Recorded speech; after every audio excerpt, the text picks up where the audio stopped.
देशाच्या राजकारणामधली high voltage meeting ही उद्या सकाळी होणार आहे। शरद पवार यांच्या राष्ट्रवादीचे खासदार उद्या पंतप्रधान नरेंद्र मोदी यांची भेट घेतील।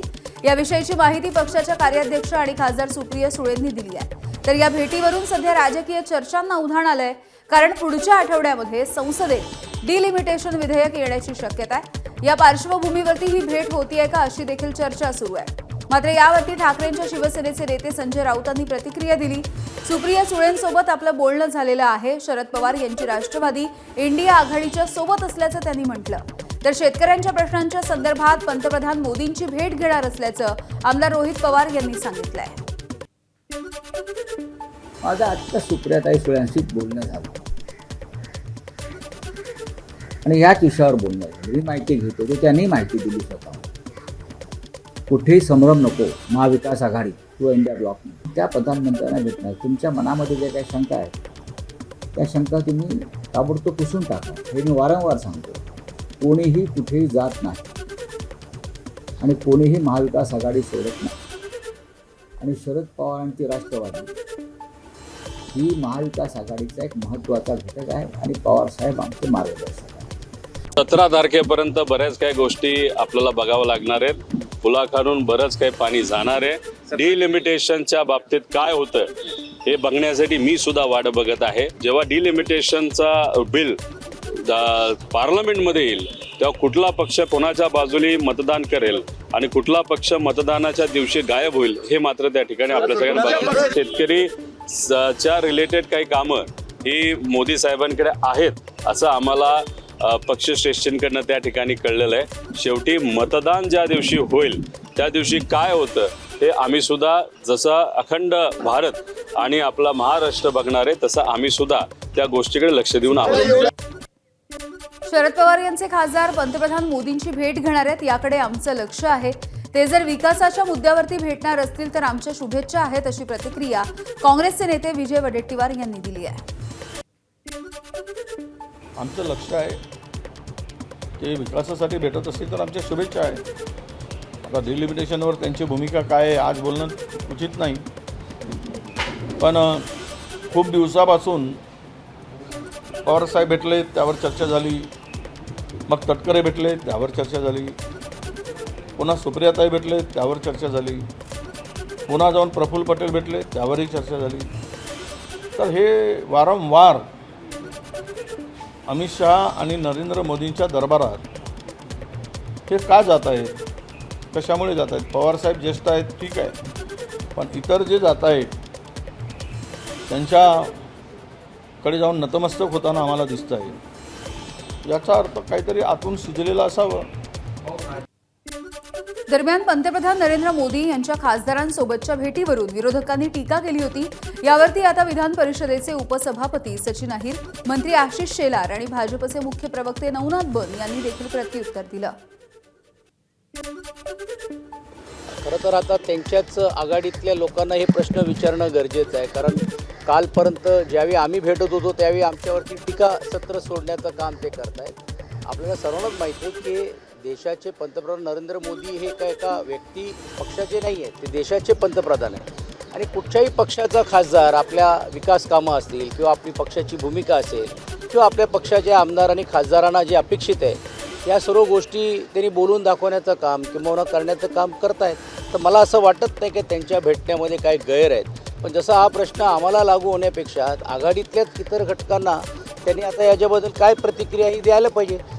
पंतप्रधान सगळ्यांना भेटत आहेत आणि सर्व पक्षीय लोक पंतप्रधानांना भेटत आहेत। लोकशाही परंपरेमध्ये संवाद हाच मूळ आत्मा आहे आणि त्यामुळे पंतप्रधान सगळ्यांशी संवाद साधत आहेत। यामुळे काहींच्या पोटात दुखत असेल, कारण एका बाजूने एक खोटं नरेटिव्ह कथानक उभं करण्याचा प्रयत्न चालू आहे की पंतप्रधान बोलत नाही आहेत, पंतप्रधान भेटत नाही आहेत, पंतप्रधान संवाद करत नाही आहे। या त्यांच्या खोट्या कथानकाचे उत्तर आहे की पंतप्रधान सगळ्यांना भेटतात आणि सगळे पंतप्रधानांशी चर्चा करत आहेत।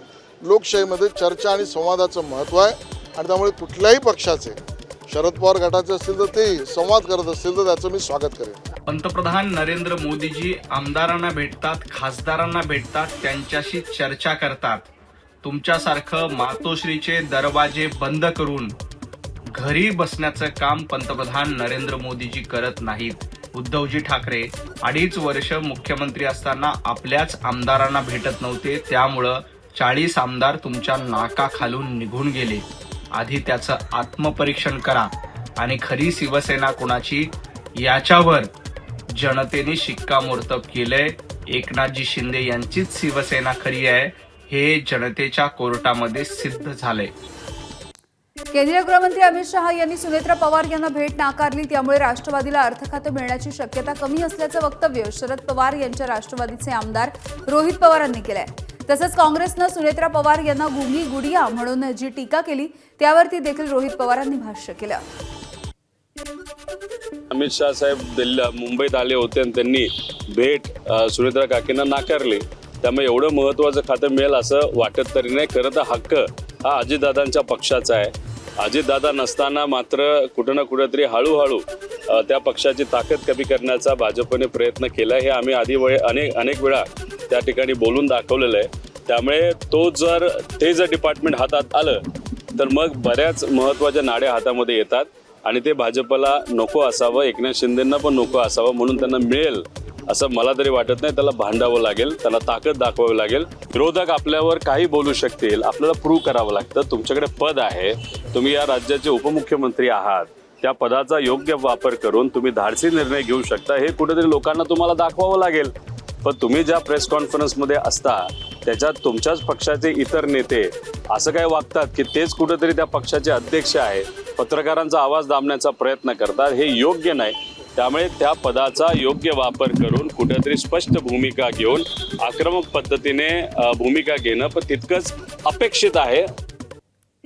मनसेचे अध्यक्ष राज ठाकरे रायगड जिल्ह्याच्या दौऱ्यावरती आहेत. त्यांनी मुंबई गोवा महामार्गावरच्या माणगाव बायपासच्या कामाची पाहणी केली आहे. तसंच महामार्गाच्या कामावरून राज ठाकरेंनी सरकारवरती निशाणा साधला. टक्का कसा मिळेल याचा आधी विचार होत असल्याचा आरोपही राज ठाकरेंनी केलाय. तर यावरून भाजपच्या आशिष शेलार यांनी पलटवार केला. सगळे रस्ते करत असताना प्रत्येक वेळेला हाच प्रॉब्लेम आलेला आहे की जागा संपादित केलेली नाही. कंत्राटदाराला कंत्राट देऊन मोकळे झाले, पैसे गेलेत, पैशातनं त्यांचे टक्के गेलेले आहेत आणि रस्ता तिकडेच आहे. हे वर्षानुवर्ष याच गोष्टी होत आल्या. आपण राज्य म्हणून हे माझ्या राज्यातलं आहे, हे नीट व्हायला पाहिजे, चांगलं व्हायला पाहिजे याच्या दृष्टिकोनातनं विचार न करता याच्यातले टक्के किती मिळतील या गोष्टींवरतीच जास्ती विचार आहे. आमच्या जमिनी कशा विकल्या जातील, जमिनी घेऊन ठेवायच्या, हेच व्यवहार नुसते सुरू आहेत. बाकी काय सुरू आहे मला जरा सांगा महाराष्ट्रात आता. कोणी कुठे जावं, काय आंदोलन करावं, कशाची पाहणी करावी, हा ज्याचा त्याचा प्रश्न. मुद्दा एवढाच आहे की विषयाबद्दल आपण प्रामाणिक आहोत का. मुंबई गोवा या महामार्गाबद्दल जर मनसे प्रामाणिक असेल तर त्या प्रामाणिकपणाची परीक्षा त्यांना आधी द्यायला लागेल. आणि ती परीक्षा अशी आहे की सन्माननीय राज ठाकरे असो वा मनसे हे त्यांचा मित्रपक्ष असलेल्या उद्धव ठाकरे आणि त्यांच्या सरकारला तुमच्या काळात तुम्ही या बाबतीत काय केलं, दिरंगाई कशी केलीत, कंत्राटदाराशी काही चर्चा सल्ला मसलत केलीत का, असं उद्धव ठाकरे आणि त्यांच्या सरकारला विचारणार आहेत का, हा प्रश्न आहे. दरम्यान स्थानिकांच्या जमिनी घ्यायच्या पण मुलांनाच माहिती नाही तिकडे काय होणार आहे. स्थानिक मुलं यासाठी तयारच नसतात आणि त्यामुळे बाहेरून लोंढा येतो आणि इथे वसतो असं म्हणत राज ठाकरेंनी सरकारला सवाल केले. या तिसऱ्या मुंबईमध्ये काय गोष्टी येणार आहेत तर इथे educational city, medical city, sports city, data centre, global capability centre, म्हणजे इथे तिसऱ्या मुंबईमध्ये तुम्हाला काय आणायचंय ते महाराष्ट्राला माहिती आहे का. महाराष्ट्राची मुलं मुली तयार आहेत का या गोष्टींसाठी. म्हणजे आपल्याकडचा जो कोणी शेतकरी आहे, आपल्याकडचा जो कोणी जमीनधारक जो आहे तो फक्त माझी जमीन मालक एवढाच राहणार. म्हणजे या संपूर्ण पेण, पनवेल, उरण या सगळ्या भागातली जी रायगड जिल्ह्यातली जी मुलं आहेत, मुली आहेत, त्यांना काही सांगणार आहोत का आपण, त्यांना काही तयार करतोय का आपण, की परत बाहेरच्या राज्यांमधून लोक येणार, पुन्हा इथे नवीन वसाहत होणार. फालतू गोष्टी आहेत, अत्यंत फालतू गोष्टी आहेत. पालक म्हणजे कोण, आईबाप ना, यांना आईबाप मानायचे का. माझं मत आहे सरकार नावाची एक गोष्ट असते, सरकारने ह्या गोष्टींचे निर्णय घ्यायचे असतात. सरकारने आपल्या लोकांचं जे काही हित आहे ते सांभाळायचं असतं. म्हणजे आता त्या सिंगापूरच्या कुठच्याही कंपनीला सांगितलेलं की 30 आठवड्याच्या आत आम्हाला संपूर्ण आराखडा आखून द्यायचा आहे. माहिती आहे का रायगडला? आमच्या मुलामुलींना माहिती आहे का उद्या इथे कोणत्या प्रकारचे जॉब्स येणार आहेत? काही कल्पना आहे का आपल्याला? काही माहिती नाहीये. रस्ते करायचे नाहीत, उद्योग कुठचे येतात ते दाखवायचे नाहीत, सांगायचे नाहीत, सगळं लपवून ठेवायचं. मनसेचे अध्यक्ष राज ठाकरे यांच्या कोकण दौऱ्यावरती शिवसेनेचे नेते रामदास कदम यांनी देखील खोचक शब्दामध्ये टीका केली. राज ठाकरे एकटे येण्याच्या ऐवजी उद्धव ठाकरे यांना घेऊन खड्डे बघण्यासाठी आले असते तर लोकांना न्याय मिळाला असता, असं कदम म्हणाले. तर राज ठाकरेंनी पिकनिकसाठी कोकण दौरा आखल्याची टीका देखील रामदास कदमांनी केली आहे. मुंबई गोवा महामार्गाच्या कामावरून नितीन गडकरींना किती वेळा भेटला, तसा सवालही राज ठाकरेंना त्यांनी विचारलाय. राजसाहेब एकटे आले, उद्धवजी काण्यासोबत आले, त्यांच्या दोघांनी मिळून खड्डा बघितले असते तर त्याला आणखी चांगला मेसेज गेला असता ना महाराष्ट्रामध्ये. किंवा दोघे भाऊ एकत्र येऊन मुंबई गोव्याचे पाणी घेतात आणि खड्डे बघतायत. तर राजसाहेबांनी मी एवढंच सांगेन तुमच्यामध्ये आणि बाळासाहेबांना बघतो, याच्या आधी तुम्ही कधीच गडकरी साहेबांना भेटलात नाही, कधीच महाराष्ट्र मुख्यमंत्र्यांना भेटलात नाही, सार्वजनिक बांधकाम मंत्र्यांना कधी जाऊन भेटलात नाही आणि अचानक पावसामध्ये दौरा पिकनिकच्या माध्यमातून काढायचा हे तुम्हाला समज ऐकले असं म्हणून. मराठा आंदोलक मनोज जरांगे सध्या पश्चिम महाराष्ट्राच्या दौऱ्यावरती आहेत. आज जेव्हा ते पंढरपूरमध्ये दाखल झाले तेव्हा त्यांचं जंगी स्वागत करण्यात आलं. JCBच्या सहाय्यानं त्यांच्यावरती फुलांची उधळण करण्यात आली आहे. पंढरपूरमधून मराठा आंदोलक मनोज जरांगे यांनी आता राज्य सरकारवरती जोरदार टीका केली. दिलेल्या OBC नोंदी रद्द करणं ही आमची चूक होती, हे मुख्यमंत्री देवेंद्र फडणवीसांनी मान्य करावं अशी मागणी जरांगेंनी केली आहे. तसंच चंद्रशेखर बावनकुळे यांनी मंत्रिपदाचा गैरवापर केला हे देखील त्यांनी मान्य करावं असा आरोपही त्यांनी केला. बावनकुळे आणि संजय शिरसाट यांचं पत्र आपल्याकडे असल्याचा दावा देखील जरांगेंनी केला. आपण पुराव्यांच्या शिवाय बोलत नाही असंही ते म्हणाले. जरांगेंच्या या विधानामुळे राज्याच्या राजकारणामध्ये पुन्हा एकदा खळबळ माजण्याची शक्यता आहे. बावनकुळेने चूक केली मान्य करा ना. इतका समाजाचा रोष अंगावर फडणवीसांनी घेण्यापेक्षा तुम्ही मान्य करा. याला मंत्रीपद दिलंय, त्यांनी गैरवापर केलाय, त्यांनी मराठीचं वाटोळ करायला नको होतं, आम्ही चूक दुरुस्त करतो. जसं शिंदे साहेबांनी उदय सामंत साहेबांना सांगितलं की आपली चूक आपण सुधारू, तसं त्यांनी सांगावं चूक सुधारितो. 4 केले रद्द कशामुळं? कारण सांगा. आणि ते जर चुकीचे असतील तर रद्द करा मी म्हणतो. म्हणजे ज्या मुलीची रद्द केली तिच्या भावाची व्हॅलिटी मान्य कर भाव तुम्हाला ती. शिरसट कुणाचा आहे? त्याने काय एखाद्या अफगाणिस्तान पार्टी काढलेली का? त्याचा येऊ त्याला कळत नाही का? आपल्या शिंदे साहेबांनी जर एवढं केलंय तर आपण कशाला कुठाने वाढवायचे? बावनकुळ्याच्या माध्यमातून करायचं. मला ना पाहणं नाही आणतंय, दुसऱ्याच्या आडून काम नाही करत. आपणच्या नेता त्यांनी सांगितलं मग बोलतो मी त्यांना. मी असं बोलत नाही मोगम कुणाचा. हे बघा, आरोप मी सत्य असेल तर करतो. मी याच्यात छगन भुजबळचं नाव घेतलं का त्यांनी केलं म्हणून धन्याचं? समजा मला राग आहे म्हणल्यावर मी बोलणार ना.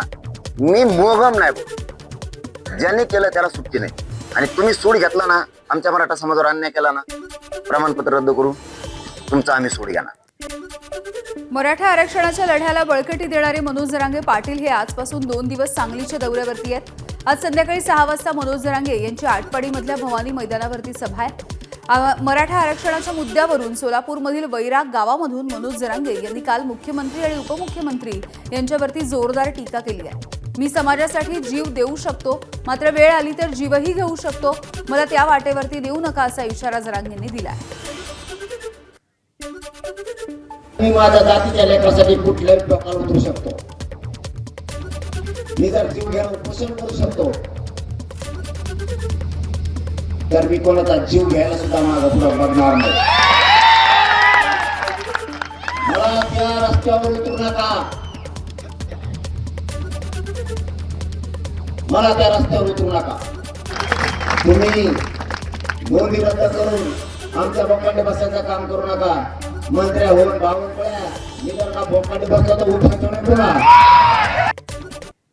ठाकरेंच्या शिवसेनेच्या उपनेत्या सुषमा अंधारे यांनी आज सोलापूरमध्ये घेतलेल्या पत्रकार परिषदेमध्ये भाजपचे नेते आणि पालकमंत्री जयकुमार गोरे यांच्यावरती जोरदार सडकून टीका केली आहे. अंधारे यांनी जयकुमार गोरे यांच्यावरती भ्रष्टाचाराचे आणि विविध जुन्या प्रकरणांवरून गंभीर आरोप केले। यावेळेला अंधारेंनी जयकुमार गोरे यांचा एक व्हिडिओ देखील दाखवला आहे।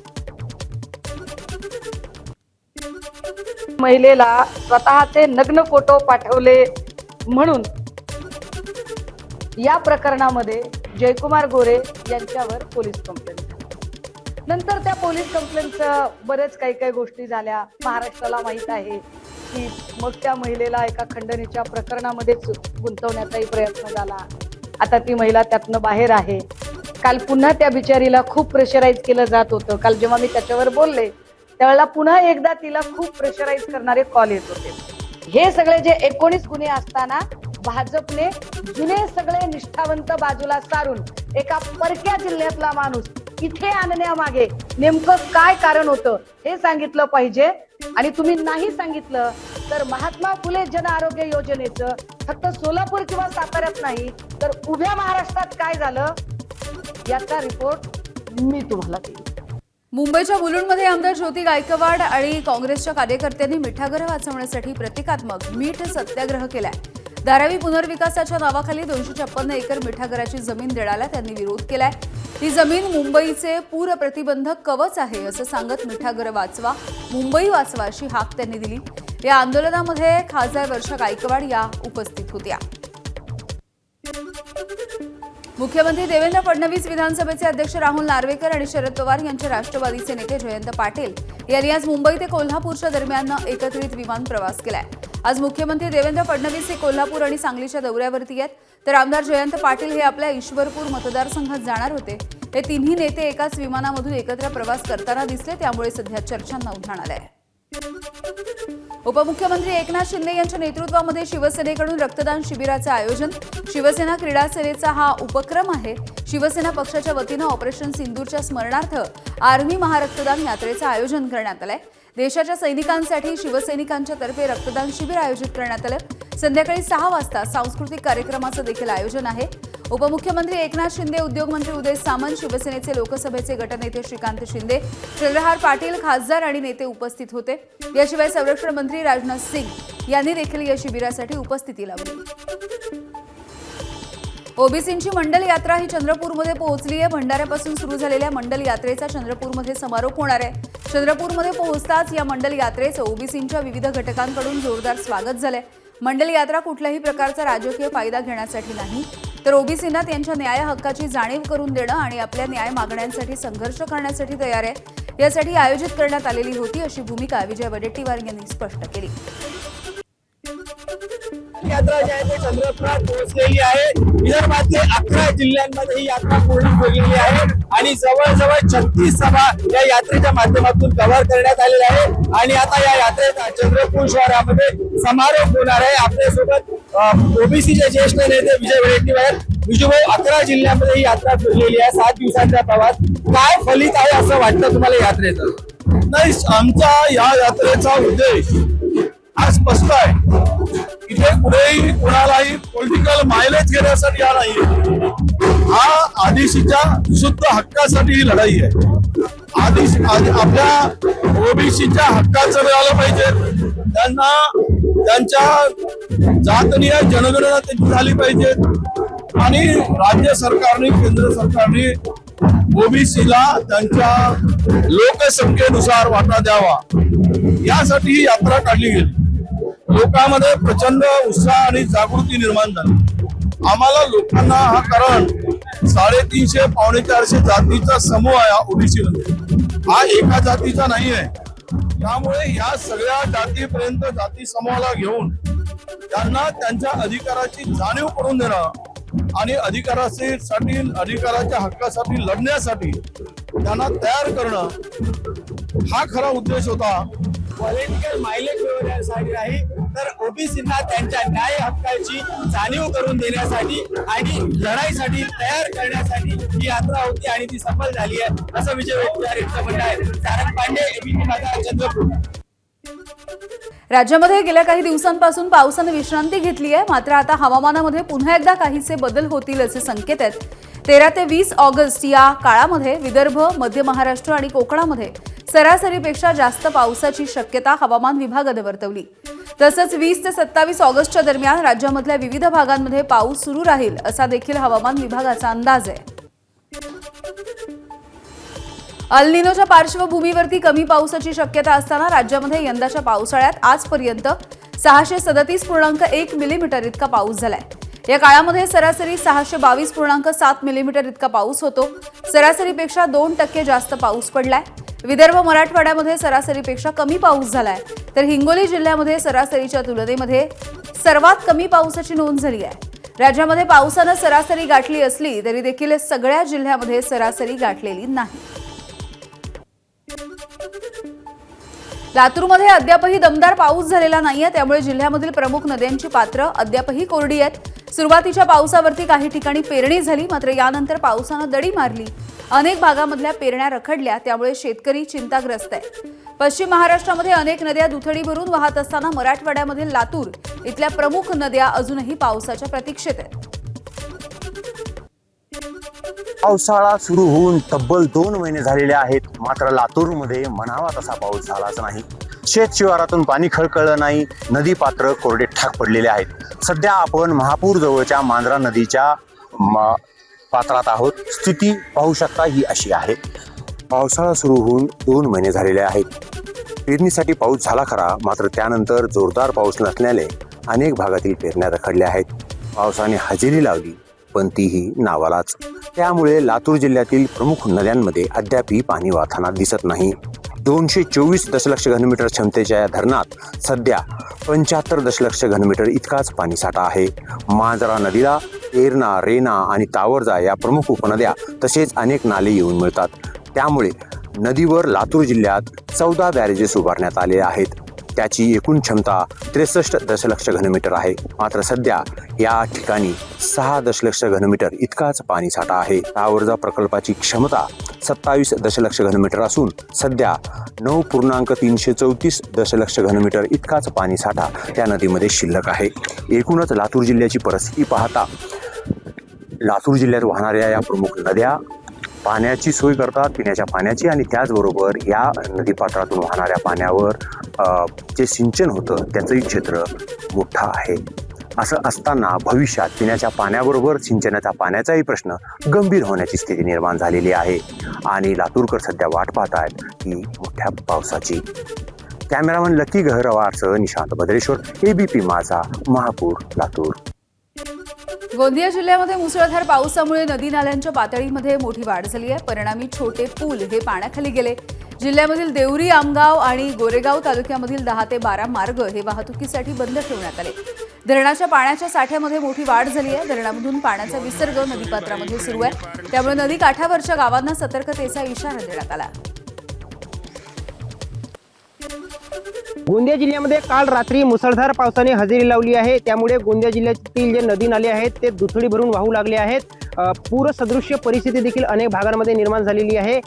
अनेक ग्रामीण भागातील जे रस्ते आहेत ते वाहतुकीसाठी बंद आहेत. मी सध्या गोंदिया जिल्ह्यातील गोरेगाव तालुक्यातील एका पुलावर आहे. पण जर का बघितलं तर या 2 गावांना जोडणारा या पुलावरून पाणी वाहत असल्याने हा मार्ग बंद आहे. अशाच पद्धतीने गोंदिया जिल्ह्याच्या देवरी तालुक्यातील 3 मार्ग बंद आहेत. आमगाव तालुक्यातील जो सिवनी ते जवरी मार्ग आहे तो देखील बंद आहे. ग्रामीण भागातील एकूण जर का बघितलं तर 10 ते 12 रस्ते पुलावरून पाणी वाहत असल्याने वाहतुकीसाठी बंद आहेत. गेल्या 2 दिवसांपासून पावसाने काहीशी विश्रांती गोंदिया जिल्ह्यामध्ये घेतली होती. त्यानंतर रात्रीच्या सुमारास मुसळधार पाऊस गोंदिया जिल्ह्यात बरसला आहे आणि या पावसामुळे पूरसदृश्य परिस्थिती निर्माण झालेली आहे. आणि रात्री बरसलेल्या पावसामुळे नदी नाल्यांच्या पातळीत वाढ झाली आहे. त्याचप्रमाणे जे धरणाची पाणी पातळी आहे ती देखील लक्षणीय त्याच्यामध्ये वाढ झालेली आहे. आणि गोंदिया जिल्ह्याचा जो महत्त्वाचा धरण आहे पुजारीटोला धरण, या धरणातून देखील आता पाण्याचा विसर्ग सुरू करण्यात आला आहे. जवळपास 16,000 क्युसेक वेगाने या ठिकाणाहून पाण्याचा विसर्ग सुरू आहे. त्याच पद्धतीने कालीसराड धरणातून देखील 4 दरवाज्यांमधून पाण्याचा विसर्ग सुरू करण्यात आला आहे. एकंदरीत जर का बघितलं तर मोठ्या प्रमाणात धरणांमधून नदीच्या पात्रामध्ये पाण्याचा विसर्ग केला जातो आहे. आणि याचमुळे जे नदीकाठावरील गावातील नागरिक आहेत त्यांनी सतर्क राहावे असे आवाहन गोंदिया जिल्हा प्रशासनाच्या वतीने आणि आपत्ती व्यवस्थापन विभागाच्या वतीने करण्यात आले आहे. देवेंद्र रहांगडाले, ABP माझा, गोंदिया.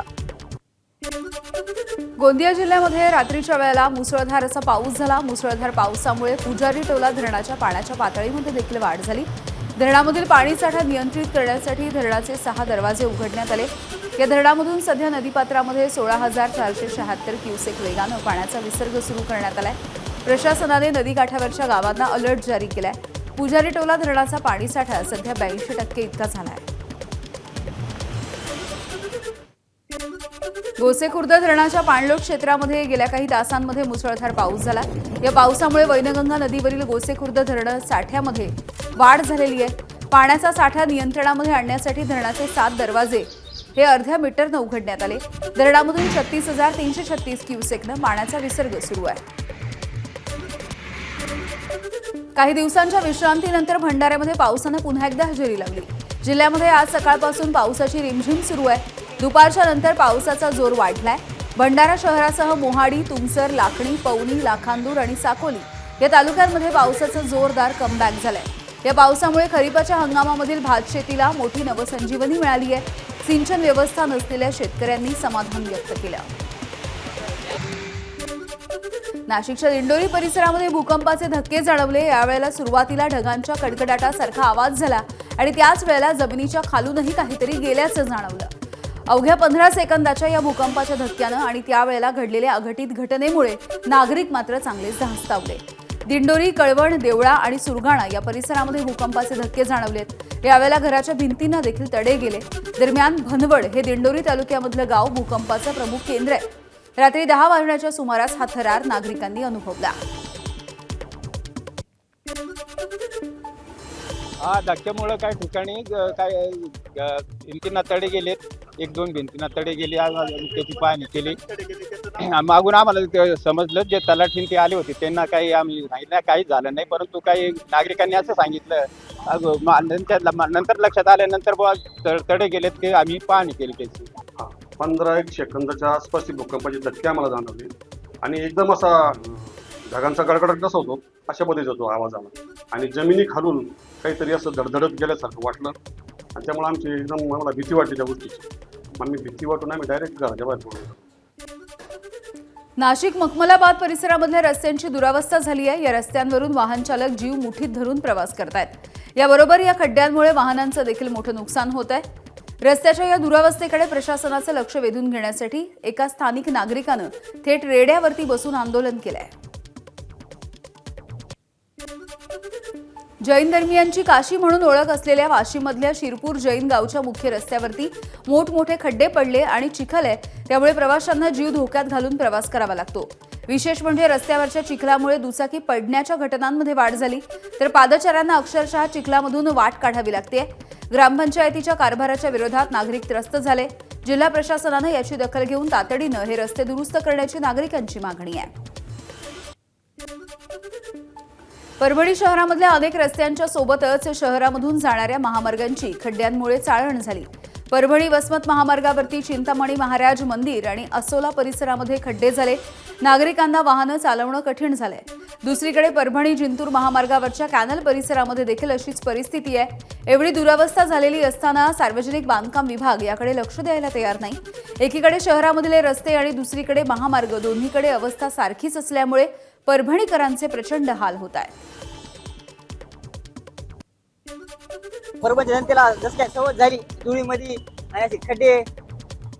एक तर परभणी महानगरपालिकेमध्ये सगळ्या गल्ली बोळा खड्डे तर खड्डे आहेत आणि मेन हायवे रोडला पण तुम्ही बघू शकता कसे खड्डे आहेत. इतक्या जनतेला एवढा त्रास आहे परभणीच्या. सगळीकडे महानगरपालिका जेवढा त्रास आहे भरपूर कामं नाहीत काय नाही. वाहन चालवायचं वर्दळी मधलं जीवन खूप धकाधकीचं असताना अशा खड्ड्यामधून जाताना परभणीमध्ये रोज आमची कसरत व्हायला लागली आणि ह्याच्यामध्ये आम्हाला बऱ्याच वेळा इजा झाल्यात. आम्ही कधी पडलो, कधी आमच्यासोबत आमचे मित्र पडले, कधी आमचे स्वतःचे लेकरं पडले. इतकंच काय तर आमचं गाई म्हशी रस्त्याने एखाद्या वेळेस रोड क्रॉस करणारे खड्ड्यात जाऊन ते पण पडले. पण आता दुर्दैव मानता येत नाही याला. प्रगती तर व्हायली. इथं पहिलं आमचं पाणी साचायचं ते पाणी चाललं पण आता खड्ड्यामुळे त्रास व्हायला लागलाय. त्या ठिकाणी मोठाले खड्डे पडलेले आहेत आणि याचा वाहनधारकांना खूप मोठ्या प्रमाणात त्रास होत आहे. छोट्या गाड्यांना सुद्धा खूप त्रास होत आहे. मोठ्या गाड्यांना सुद्धा त्यांच्या तिथं खाली चेंबरला ह्याला मार लागत आहे. तसंच या खड्ड्यांमुळं या ठिकाणी आम्हाला स्पॉन्डिलिसिसचा त्रास होत आहे व खूप मोठ्या प्रमाणात धूळ आणि ह्या खड्ड्यांचा सामना करावा लागत आहे. रायगड जिल्ह्यामधल्या कर्जत कोंदिवडे या रस्त्याची मोठमोठ्या खड्ड्यांमुळे दुरावस्था झाली आहे. या मार्गावरून प्रवास करत असताना वाहन चालकांना कसरत करावी लागते. नागरिकांसह विद्यार्थ्यांना देखील त्रास सहन करावा लागतो. या समस्येकडे प्रशासनाचं आणि लोकप्रतिनिधींचं लक्ष वेधून घेण्यासाठी कोंदिवडे गावामधल्या काही शाळकरी विद्यार्थिनींनी हास्य विनोदाच्या माध्यमातून रस्त्याचं रिपोर्टिंग केलंय आणि एक व्हिडिओ तयार केलाय. सध्या हा व्हिडिओ सोशल मीडियावरती व्हायरल झाला.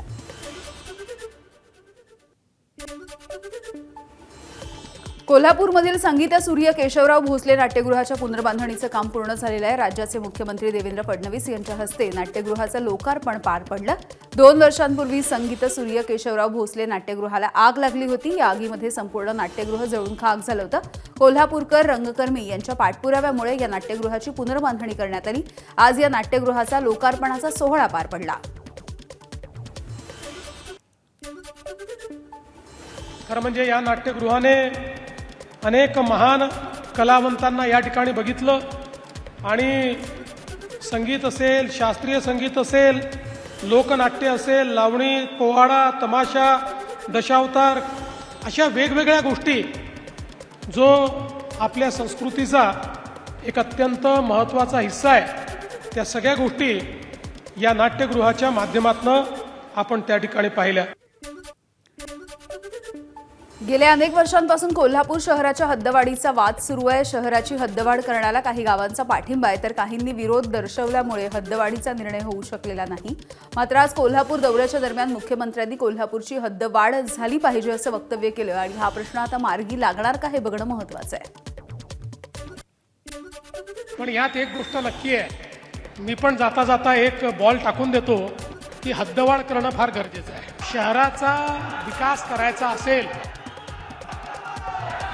आणि हे खरं आहे की हद्दीच्या बाहेरच्या लोकांच्या काही अडचणी आहेत, पण मी लोकप्रतिनिधींना सांगतो 100% त्यांच्या अडचणी मी सोडवून देतो. 100% ज्या अडचणी आहेत त्या सोडवून देतो. नाशिक पुणे हायस्पीड रेल्वे मार्गाच्या मूळ मार्गामध्ये बदल केल्यामुळे नाशिक आणि पुणेकरांनी विरोध दर्शवला. अहिल्यानगर मार्गे रेल्वे नेली जात असल्यामुळे नाशिक आणि पुण्यामधले ग्रामस्थ आक्रमक झाले. सरकारच्या निर्णयाविरोधात आंदोलकांनी नाशिक पुणे महामार्ग अडवून ठेवला होता. आता हा मार्ग पूर्ववत करण्यात आलाय. रेल्वेसाठी सिन्नरमधील आंदोलकांनी समृद्धी महामार्गावरती रास्ता रोको केला. हायस्पीड मार्गासाठी नेमलेल्या कमिटीनं जनभावना लक्षात घेऊन अहवाल तयार करावा आणि कमिटीला मुदतवाढ देऊ नये असं लेखी आश्वासन सत्यजित तांबेंनी मागितलंय. तरुण वर्ग जो आहे तो मोठ्या प्रमाणावर रस्त्यावर उतरलाय आणि सगळ्यांची मागणी आहे की नाशिक पुणे रेल्वे जी ज्या मार्गाने ठरली होती त्याच मार्गाने झाली पाहिजे. झालं, भूसंपादनाची प्रक्रिया झाली, 500 कोटी रुपयापेक्षा जास्तचा निधी जो आहे तो आतापर्यंत वाटप पण झालेला आहे. म्हणजे इतका प्रोजेक्ट पुढे गेलेला असताना अचानक GMRTचं कारण सांगून तो कुठंतरी वळवण्याचा जो घाट काही लोकांनी घातलेला आहे त्याला विरोध म्हणून ही सगळी तरुणाई जी आहे ती रस्त्यावर उतरलेली आहे. सध्या राज्यामध्ये अन्न आणि औषध प्रशासनाचे आयुक्त तुकाराम मुंढे यांनी अन्नामधील भेसळीच्या विरोधात कारवाईचा धडाका लावला. दूध आणि पनीरमध्ये भेसळ करणाऱ्यांचे धाबदड आणलाय. कवी अरविंद जगताप यांनी त्यांच्या शैलीमध्ये तुकाराम मुंढे यांच्यासाठी कविता सादर केली. या कवितेच्या माध्यमातून जगताप यांनी मुंढेंच्या कार्याचं कौतुक केलं. प्रिय तुकाराम मुंढे सर, पिढ्यानपिढ्या घरात जेवताना लोक आधी देवाचं नाव घेतात, पण आजकाल हॉटेलमध्ये जेवताना लोक आधी तुमचं नाव घेतात. तुम्ही अन्न पदार्थात भेसळीच्या विरोधात उघडलेल्या जोरदार मोहिमेमुळे संपूर्ण देशात तुमच्यावर कौतुकाचा वर्षा होतोय, पण आमची अडचण वेगळी आहे. तुमच्यामुळे आमच्यासारख्या सामान्य माणसाला जो मानसिक त्रास होतोय याची तुम्हाला कल्पना तरी आहे का? अहो, आमचं अर्ध आयुष्य हॉटेल किंवा रस्त्यावर वडापाव, पाणीपुरी, भेळ खात आलोय आम्ही, आणि अचानक एक दिवस तुमच्यामुळे लक्षात येतं की तिथं झुरळ होते, भेसळ होती, पनीर डुप्लिकेट होतं. अहो, अज्ञानातल्या सुखात जगत होतो आम्ही. आपल्या बेधडक कारवायांमुळे चर्चेत असलेल्या FDAचे आयुक्त तुकाराम मुंढे यांच्या साधेपणाची आणि विनम्र स्वभावाची एक झलक बघायला मिळाली. उच्च पदावरती असूनही मुंढेंनी आपल्या मित्रांसाठी चहा बनवलाय. त्यांचा हा व्हिडिओ सध्या व्हायरल होतोय. कुठलाही बडेजाव किंवा ब्युरोक्रॅटिक दिखावा न ठेवता जमिनीवरती राहणाऱ्या त्यांच्या स्वभावाचं सध्या कौतुक होत आहे.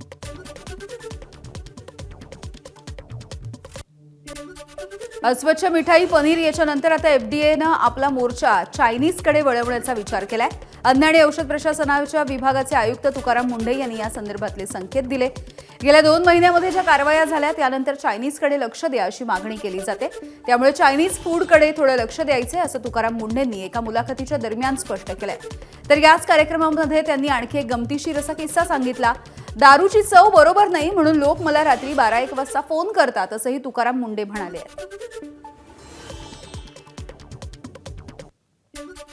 पुणे विद्यापीठामध्ये आता FD आहे म्हणून सांगायला हरकत नाही. तिथं चायनीज गाड्या भेटायच्या असायच्या पाषाण रोडला. मी असा आता विचार केला जाऊन बघाव्यात का जरा तिथे.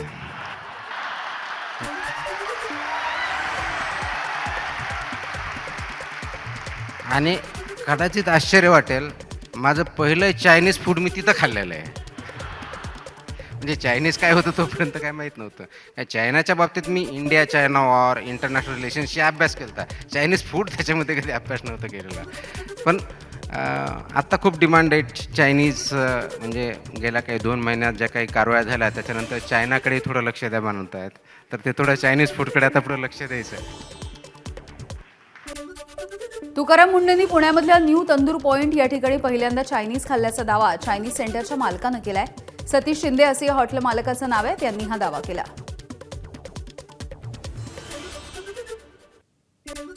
New tandoor point Chinese centre त्या ठिकाणी सध्या आपण पोहोचलो आहोत.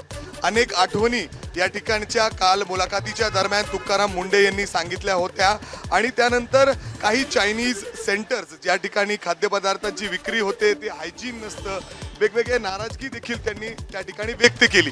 मात्र इथले काही त्यांच्या आठवणी आहेत आणि इथले ओनर जे आहेत ते सध्या आपल्या सोबत आहेत. आपलं दुकान साहेब 33 वर्ष झाले दुकानला. त्यामुळे आता त्यावेळेस 33 वर्षापूर्वी तुकाराम मुंढे असे मोठे अधिकारी असतील हे आम्हाला त्यावेळेस माहिती नव्हतं. पण आम्ही आमच्या पद्धतीने चांगली क्वालिटी द्यायचं आणि आमचं नाव व्यवस्थित जपण्याचं आम्ही त्यावेळेस काम केलेलं आहे. त्यामुळं आम्ही त्यांनी जे सांगतील ते नियमाला आम्ही कधी बी बांधील आहोत आणि त्यांच्या नियमाचं आम्ही कधी पण पालन करायला तयार आहोत.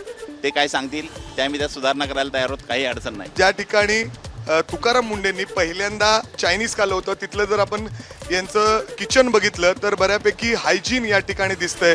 काय काय केलं जातं हे आम्हाला सांगा, कारण FDAचे अधिकारी आता त्यांची नजर, करडी नजर हे चायनीज पॉईंट्सवर असणार आहे. प्रत्येकाच्या आरोग्याची काळजी घेण्यासाठी आम्ही हॉटेलला आले आहोत. कुठल्याही कोणाचं आरोग्य धोक्यात येऊ नये याची प्रत्येकाला आम्ही काळजी घेतो. मग तुकाराम मुंढेंना पुन्हा एकदा इन्व्हाइट कराल तुम्ही? नक्की आम्ही बोलू शकतो, कधी येऊ शकता. आम्ही स्वतः येऊन पाणी करावी आणि त्यांनी काय सांगतील ते आम्ही त्यात नक्की बदल करू. अर्थात जर आपण बघितलं तर ज्या ठिकाणी तुकाराम मुंढेंनी पहिल्यांदा चायनीज खाल्लेलं होतं the new tandoor point Chinese centre त्या ठिकाणी आहोत आणि अर्थातच ते कुठल्याही कारवाईला, कुठल्याही जे काही FDAकडून इन्स्ट्रक्शन्स असतील ते पूर्णपणे फॉलो केले जातील असं त्यांचं या ठिकाणी म्हणणं आहे. कॅमेरामॅन अमोल गवाळेसह मी मिकी घई, ABP माझा, पुणे. पुण्यामधल्या पबवरती गुन्हे शाखेनं कारवाई केली आहे. हाऊस कम्युन असे या कारवाई करण्यात आलेल्या पबचं नाव आहे. पुण्यामधल्या विमानतळ परिसरामधला हा पब आहे. पहाटे 3 वाजेपर्यंत पब सुरू होता. दरम्यान या छापेमारीमध्ये 62 जणांना ताब्यात घेण्यात आलंय आणि त्यांची चौकशी सुरू आहे. प्लास्टिक पिशव्यांमुळे महाराष्ट्राचं मोठं नुकसान होत असल्याचं म्हणत शिवसेनेचे नेते रामदास कदम यांनी प्लास्टिक दूध पिशव्या बंद करून पुन्हा एकदा काचेच्या बाटल्या सुरू करण्याची मागणी केली.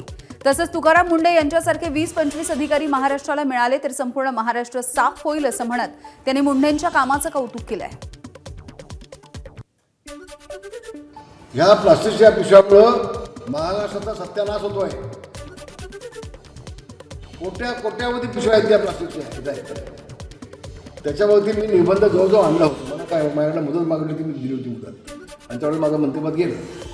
जशा पहिल्या बाटल्या होत्या तशा पुन्हा बाटल्या आल्या. आणि प्लास्टिक प्रत्येक घरामध्ये जात आहे, ते शेवटी कचऱ्यामध्येच जात आहे आणि त्याचं विघटन होत नाही. आपल्या सगळ्यांना कल्पना आहे. तर मुळात त्या दुधाचं काय होईल ते होईल. पहिला प्लास्टिक पिशवीला मला पूर्णपणे माझा विरोध आहे. एकीकडे मुख्यमंत्री देवेंद्र फडणवीस आणि उपमुख्यमंत्री सुनेत्रा पवार या कोल्हापूरच्या दौऱ्यावरती असताना दुसरीकडे लिंगायत समाज रस्त्यावरती उतरला. महात्मा बसवेश्वर आर्थिक विकास महामंडळाचा लाभ समाजामधल्या सगळ्या घटकांना मिळावा या मागणीसाठी लिंगायत समाजानं कोल्हापूर जिल्हाधिकारी कार्यालयाच्या समोर जोरदार घोषणाबाजी केली. आम्ही लिंगायत अशा टोप्या घालून महिला देखील मोठ्या संख्येनं आंदोलनामध्ये सहभागी झाल्या. लिंगायत समाजाच्या आर्थिक विकास महामंडळाला 1000 कोटींची तरतूद करावी, समाजाला अल्पसंख्याक दर्जा द्यावा आणि शैक्षणिक लाभ मिळावेत अशा प्रमुख मागण्या यावेळी करण्यात आल्या. लिंगायत समाजाच्या काही ज्या मागण्या आहेत त्या मागण्या मान्य व्हाव्यात यासाठी सर्वच लिंगायत समाज कोल्हापूर जिल्ह्यातून एकत्र आलेले आहेत आणि त्यांच्या ज्या काही मागण्या आहेत ते निवेदन मुख्यमंत्र्यांच्यापर्यंत दिलेले आहेत आणि कलेक्टरना देखील उद्या दिले जाणार आहेत. 4-5 मागण्या आहेत. एवढंच मागण्यासाठी आम्ही या ठिकाणी आलेलो आहे आणि त्या सरकारनं मान्य करून ते करावेत एवढंच वाटतं. परभणी तालुक्यामधील धाकलं पंढरपूर म्हणून ओळखल्या जाणाऱ्या दैठणा इथे कामिका एकादशी आणि पंढरपूरच्या परतवारीच्या निमित्तानं भक्तिमय वातावरणामध्ये सोहळा पार पडतोय. हजारो भाविकांनी श्री संत ठाकूरबुवा महाराज दैठणकर, श्री संत धीरजगीर महाराज आणि श्री महारुद्र मंदिरामध्ये दर्शन घेतलंय. परभणीचे पोलीस अधीक्षक पंकज कुमावत यांनी सपत्नीक ठाकूरबुवा महाराजांचा अभिषेक केला. पंढरपूरच्या वारीला गेलेल्या अनेक दिंड्यांनी देखील या परतवारीच्या सोहळ्याला हजेरी लावली, सहभाग घेतला. गावामधल्या मैदानावरती शाळकरी विद्यार्थी आणि वारकऱ्यांच्या सहभागामधून रिंगणाचा सोहळा पार पडला. टाळ मृदुंगाचा गजर आणि विठ्ठल नामस्मरणामुळे संपूर्ण दैठणा परिसर भक्तिसागरामध्ये न्हाऊन निघाला. अनेक वर्षांपासून सुरू असलेल्या या सोहळ्यामुळे दैठणा नगरीला जणू पंढरपूरचं स्वरूप प्राप्त झालं.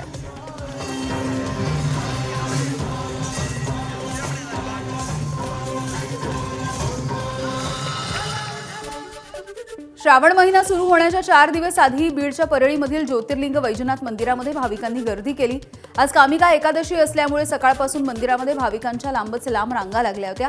मोठ्या संख्येनं भाविक वैजनाथाच्या दर्शनासाठी दाखल झाले. यावेळेला हर हर महादेव, वैजनाथ भगवान की जय अशा शिवनामाचा जयघोष देखील भाविकांनी केला. भाविकांच्या गर्दीमुळे संपूर्ण मंदिराचा परिसर फुलून गेलाय. श्रावण महिन्याला सुरुवात होण्यापूर्वी इथलं वातावरण भक्तिमय झालंय. आज क्रांती दिनाच्या निमित्तानं जळगावमध्ये शहीद जवानांच्या परिवारांचा सन्मान करण्यात आला. मंत्री गुलाबराव पाटील यांच्या हस्ते शहीद स्मारकाचं भूमिपूजन झालं. यावेळेला प्रत्येक गावात शहीद स्मारक उभारण्याचा आणि शहीदांच्या कुटुंबियांना पाणी घरपट्टी माफ करण्याचा निर्णय घेण्यात आलाय.